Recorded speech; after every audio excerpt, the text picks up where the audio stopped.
네, 반갑습니다. 소개받은 김정현입니다. 최재천 교수는 항상 좋은 강의 감사드립니다.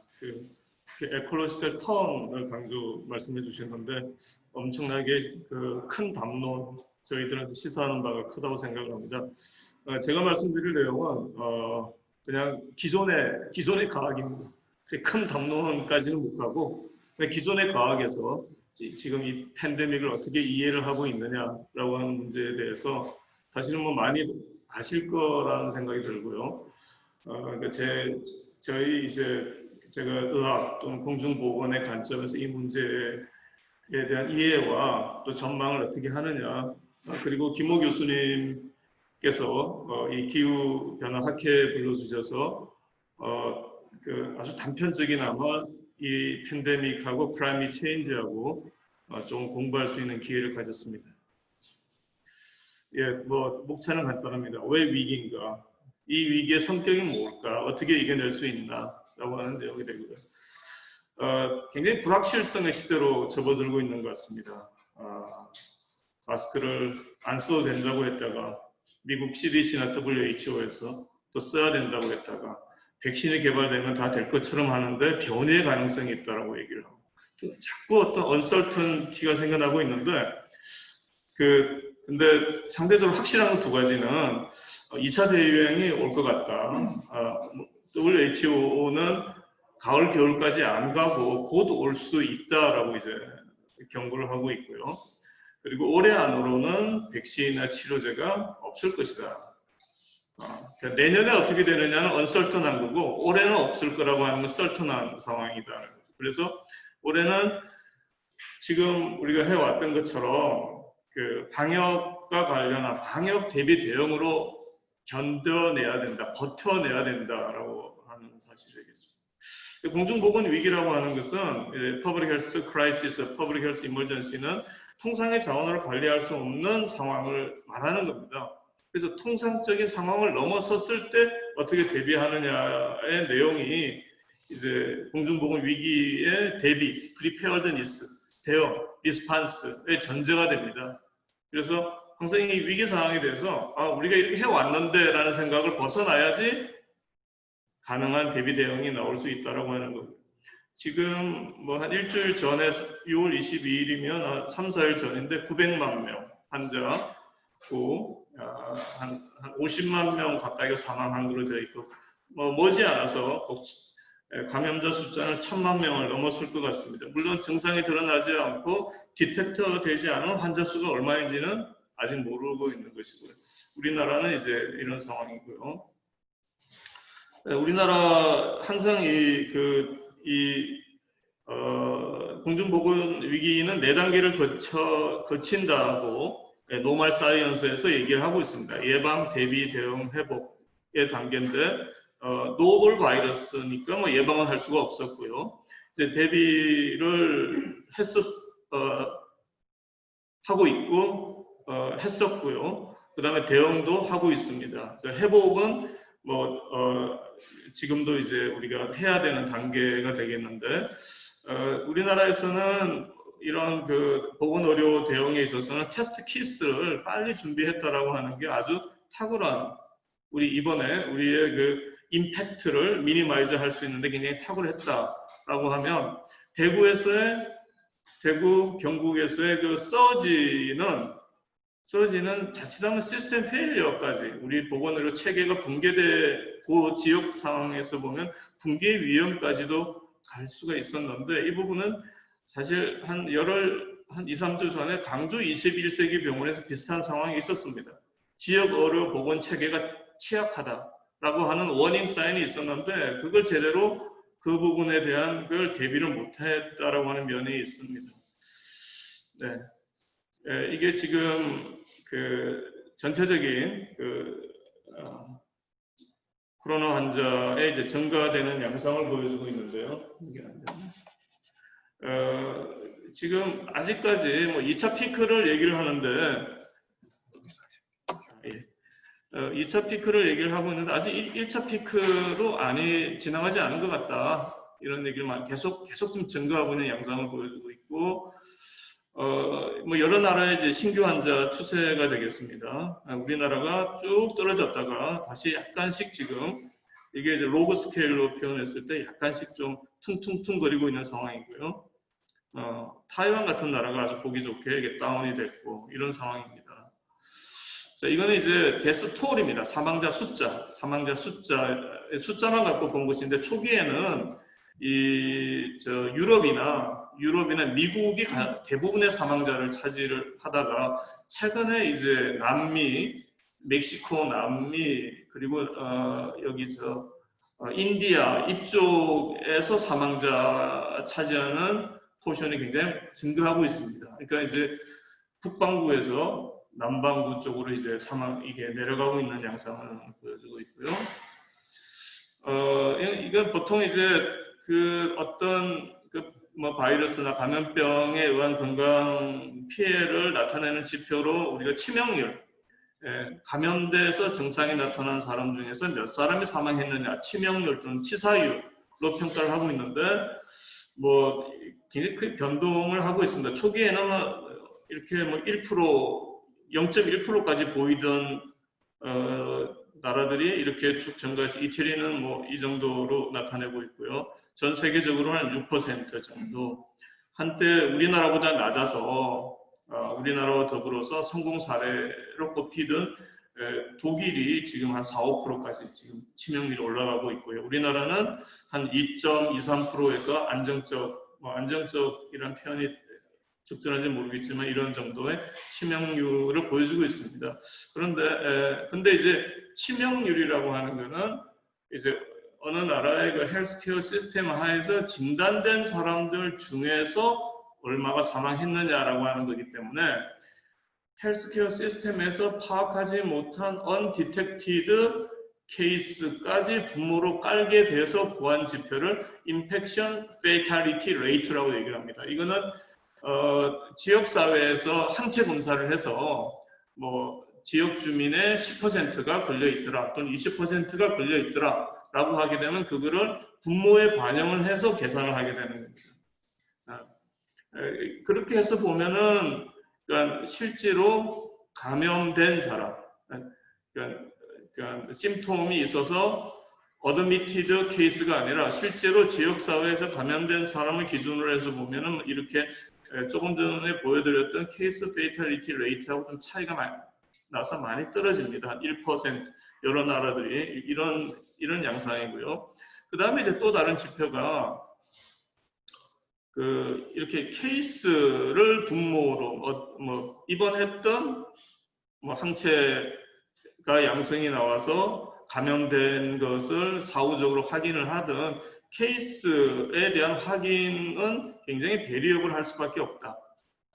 진단을 어그레시브가 하느냐 아니면은 그냥 병원에 찾아오길 기다리고 있느냐 뭐 이런 퍼블릭 헬스 스트레이지에 따라서 이 케이스 페이탈리티 레이트 자체가 굉장히 트리키한 에스티메이트이기 때문에 그냥 실제로 인구 100만 명당 포퓰레이션 1밀리언 포퓰레이션당 몇 사람이 사망했느냐 코비드-19으로 그로 계산을 해보면 이 유럽 나라들이 굉장히 높게 나오고요. 이게 로그 스케일로 계산합니다. 실제로 하면 굉장히 큰 차이가 나타날 텐데 로그 나오고 이제 우리나라나 일본, 호주 이 정도가 중간 정도가 됩니다. 중간 정도. 굉장히 케이스 페이탈리티 레이트는 낮아 보이지만 이렇게 1밀리언 포퓰레이션당 사망률로 보면 중등도 국가가 되고 낮은 나라들은 태국이나 스리랑카, 타이완 이런 나라들이 이제 낮게 보고가 되고 여기 이제 요 데스 퍼 밀리언으로 제시한 거 보면 국가 간에 어마어마한 큰 차이가 납니다. 미국이 100만 명은 150명인데 여기 타이완 같은 경우는 0.3입니다. 수백 배 차이가 납니다. 근데 이제 이런 게 있고요. 그 다음에 이제 지금 코로나19로 인한 헬스 임팩트가 코로나19만에 의한 게 아니다라고 하는 이제 문제들이 많이 제기가 되고 있습니다. 왜냐 그러면 코로나19 때문에 의료기관의 기능이 중지가 되고 또는 병원에 가야 될 사람이 병원에 가지 못하고 이런 거로 해서 코로나19로 인한 헬스 임팩트는 익세스 모틸리티로 평가해야 된다는 지표들을 제안을 하고 있습니다. 익세스, 그 지역사회에서 지난 시기의 통상적인 사망 수준에 비해서 올해 2020년 3월, 4월, 5월, 우리나라 같은 2월부터 시작해서 요 기간 동안에 지난 시기에 비해서 above average, 지난 시기의 평균에 비해서 얼마나 초과 사망했느냐를 보게 되면 이건 이제 스코틀랜드 자료인데 거의 지난 시기보다 굉장히 높게 사망하고 있습니다. 80%. 그리고 암 같은 경우는 한 20%까지 사망이 초과됐다라는 양상입니다.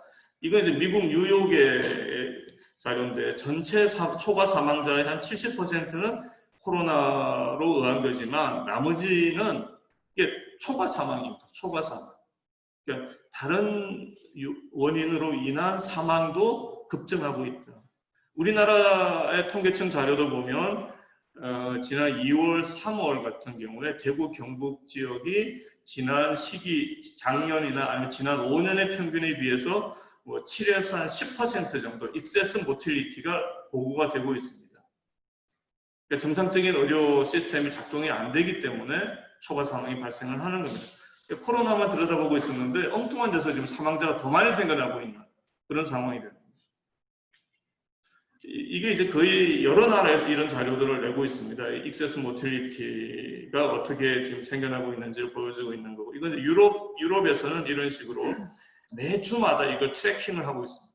매주마다 이런 식으로 이게 그 익세스 모틸리티가 관찰되는 양상 보여주고 있고, 그래서 WHO에서도 155개 국가에 대해서 그 서비스 델리버리에 디스럽션이 일어났다라고 해서 이런 문제 제기를 하고 있습니다.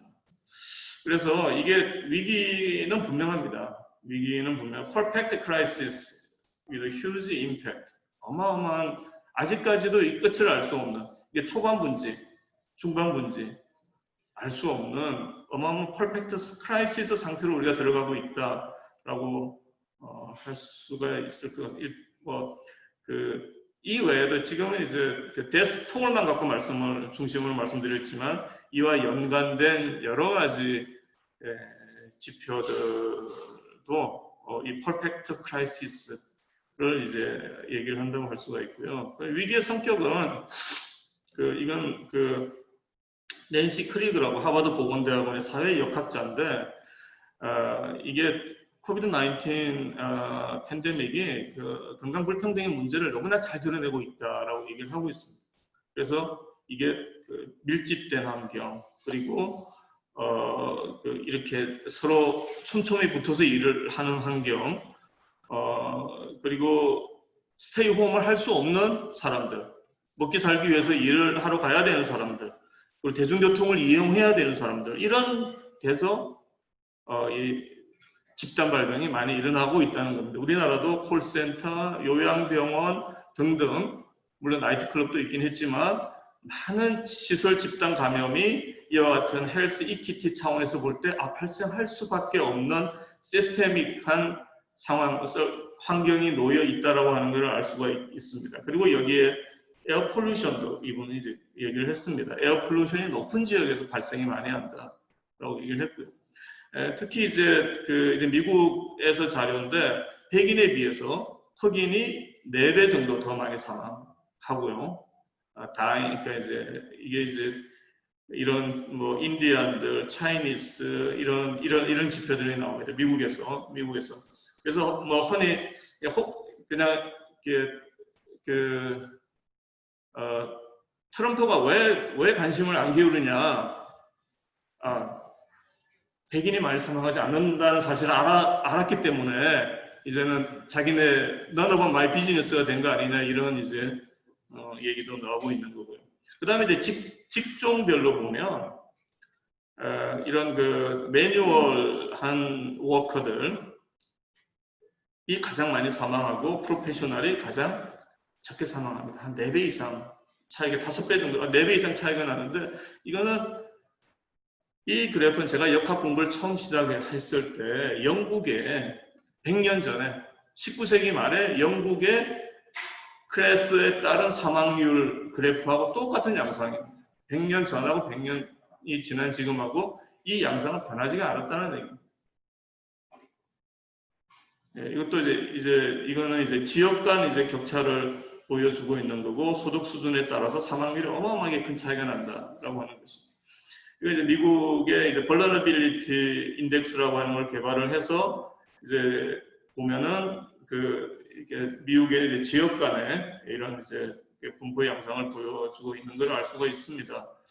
자, 그 다음에 이제 이 코로나19로 인한 위기의 성격을 이해하는데 하나 중요한 내용을 이렇게 우리가 간과되고 있는 면이라고 그럴까요? 이게 지금 코로나19는 이제 노인 집단 그리고 기존의 질병을 갖고 있는 집단들이 하이 리스크 그룹입니다. 젊은 사람들은 그냥 지나가지만, 그런데 노인 집단하고 평소 질병을 갖고 있는 집단을 하이 리스크로 하고 있는 인바이러멘탈 해저드가 하나 있습니다. 이게 이제 히트 일리스입니다. 히트 스트로크가 이제 그런 상황이기 때문에 지금 여기서는 소셜 디스턴싱을 하긴 해야 되는데 히트 릴레이티드 일리스의 위험이 이들한테 증가될 수 있는 걸로 되어 있습니다. 쿨링을 할 수 없는 상황에 놓여있게 되면.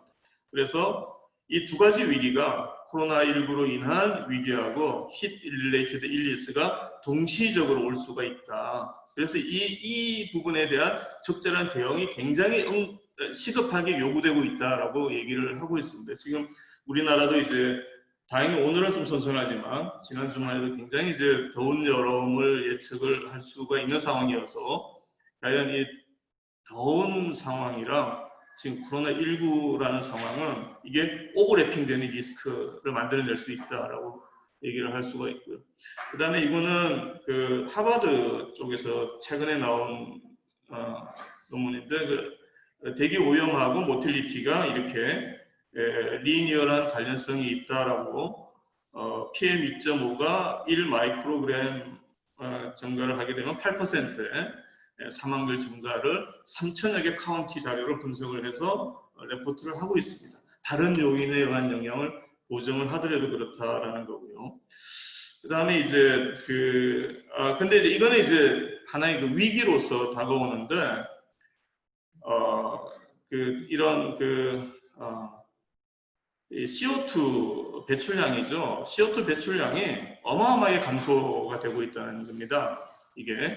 그래서 카본 아웃풋이 어떤 다른 경우, 여기 나와 있는 오일 쇼크 때 좀 떨어지고, 그 다음에 파이낸셜 국제금융위기 때 좀 떨어지는 거 못지않게 그 정도를 넘어서서 어마어마하게 지금 한 6% 정도 감소를 예상을 하고 있어서, 이거는 트래픽 플로우가 여러 나라에서 여러 도시에서 얼마나 떨어졌는가를 보여주고 있는 거고요. 그래서 지금 저는 잘 알지는 못하는 내용이지만 1.5도가 굉장히 중요한 수치로 과거 100년 전에 비해서 1.5도까지 올라가서는 안 된다, 그런 메시지인 것 같은데, 이게 이게 가능하지 않겠나라고 예상은 하는데, 근데 이게 그냥 락다운이나 리스트릭션만으로는 달성되지 않을 거다. 이런 부분의 어떤 감소가 적절한 어떤 클라이밋 폴리시가 동반되지 않으면 오히려 바운스 백이 올 수 있다, 이런 경고를 하고 있고요. 그래서 위기의 성격을 소셜 이니퀴티의 측면에서, 그리고 클라이밋 체인지의 차원에서는 리스크 앤 오퍼튜니티, 위기자 기회가 될 수 있는 양면성이 있다라고 말씀드릴 수 있겠습니다. 그래서 어떻게 해야 되나? 우리나라 상황인데, 우리나라가 신천지 환자 1월 달에 생기기 2월 18일이죠. 생기기 전에 우리가 이 진단 시약을 구비를 하고 있었습니다. 그리고 검사할 수 있는 테스트 센터를 전국에 다 깔아놨었어요. 그래서 2월 18일에 환자 생기자마자 신천지 환자 9,000명에 대해서 전수조사를 했습니다. 타이밍이 굉장히 좋았던 겁니다. 만약 이때 이 시기를 놓쳤다면 우리가 미국과 같은 상황을 경험했을 수가 있습니다. 그 다음은 일련의 과정들이고요. 그런데 지금 이게 빨간색이 서울, 경기, 인천 쪽입니다. 이 파란색은 전국 상황이고요. 이게 쭉 올라왔다가 내려갔다가 다시 올라가는 양상을 봐서 서울, 경기, 인천만 보면 세컨드 피크 양상을 좀 보이고 있습니다. 지금 같은 경우. 자, 이건 우리나라 환자들의 분포인데 오늘 젊은 사람들이 많다라고 하는 게 특성이고 이 젊은 사람들이 많기 때문에 치명률이 낮을 수밖에 없죠. 근데 그 연령 분별 치명률을 보면 80세 이상 같은 경우는 25% 가까이 됩니다. 남자 같은 경우는 30% 이상 돼서 고연령층에서의 치명률은 우리가 중국이나 이태리나 미국이나 전혀 다르지가 않아요. 똑같습니다. 오히려 더 높은 경우도 있습니다. 그래서 우리나라 코로나의 주요 경로는 이렇게 어떻게 보면 우리나라의 요양병원, 요양원 이런 시설들은 태생적 한계를 갖고 있는 우리 보건의료 시스템에서 보면 굉장히 취약한 구조였는데 역설적으로 코로나 덕분에 이런 시설들의 현황이 어떤지를 우리 사회에 보여줬다고 할 수 있습니다. 청도 대남병원 같은 경우 평생 정신병원 환자들을 수용하고 있는 병원이라고 할 수가 없죠. 수용시설이었는데 실태가 드러난 거죠. 이런 문제가 있고 여러 가지 이제 근로자들 이런 부분들이 있고요. 여전히 이제 역학적 고리를 알 수 없는 확진자가 10%가 되고 조용한 전파가 있고 이제 여전히 이제 앞으로는 이제 고위험 시설에 대한 위험도 평가를 해야 되는 게 방역 차원의 대응이 되겠습니다. 중국에서 나온 자료인데 이 부분이 문제입니다. 이렇게 severe critical 환자들은 병원에 입원을 시키는데 마일드한 환자들은 지금 이제 우리 이제 어저께 그제 개정된 판으로는 마일드한 환자들은 좀 집으로 보내고 생활치료센터로 보내겠다고 하는데 이들 중에 일부가 급격하게 사망에 이를 수가 있는 겁니다. 그래서 이게 굉장히 케어하기가 어려운 상황이다라고 말씀드릴 수가 있습니다. 몇 분 정도? 2분. 네. 예, 그래서 그 우리나라 코로나19 성과에 기여한 것은 흔히 3T를 얘기를 하고 있습니다. 테스팅, 트레이싱, 트리트먼트를 얘기를 하고 있는데 저는 두 가지를 더 얘기를 하고 싶습니다. 일반 국민들에 의한 프로텍티브 메저를 했다라고 하는 거, 그리고 우리가 그 가치를 잘 인지하지 못했지만 우리나라에 상당한 퍼블릭 헬스 인프라가 있었다라고 하는 그런 부분들이 되겠고요. 이건 그냥 다 이렇게 많이 언급되었던 내용들이기 때문에 넘어가겠습니다. 이건 이제 이태원 클럽의 한 사람으로 인해서 5월 11일자로 119명의 감염이 일어났고요. 이들을 통해서 컨택트 된 사람이 5,000명의 컨택션이 일어났고 그리고 추가로 검사한 사람이 7,000명, 한 사람으로 인해서 7,000명의 추가 검사가 이루어지게 됐고 전체적으로 이제 그 지역에 있는 거로 알려진 사람이 11,000명. 이게 굉장히 이제 전파력이 어마어마하다라고 하는 걸 알 수가 있습니다. 그런데 이제 이걸 위해서 우리가 이거 다 파악이 됐죠. 휴대폰, 동선 이동을 갖고 다 파악이 됐기 때문에 이와 같은 이제 디지털 트레이싱이 굉장히 문제가 있을 수 있다라고 하는 부분, 굉장히 효율성은 높을 수 있는데 효과성은 높을 수 있는데 이게 과연 바람직한 방향이냐라고 하는 부분에 대해서는 이제는 국외에서는 항상 문제 제기를 많이 해왔는데 이제 국내에서도 이런 부분에 대한 우려가 좀 생겨나고 있습니다. 치료와 관련한 내용이 있고요. 소셜 디스턴싱.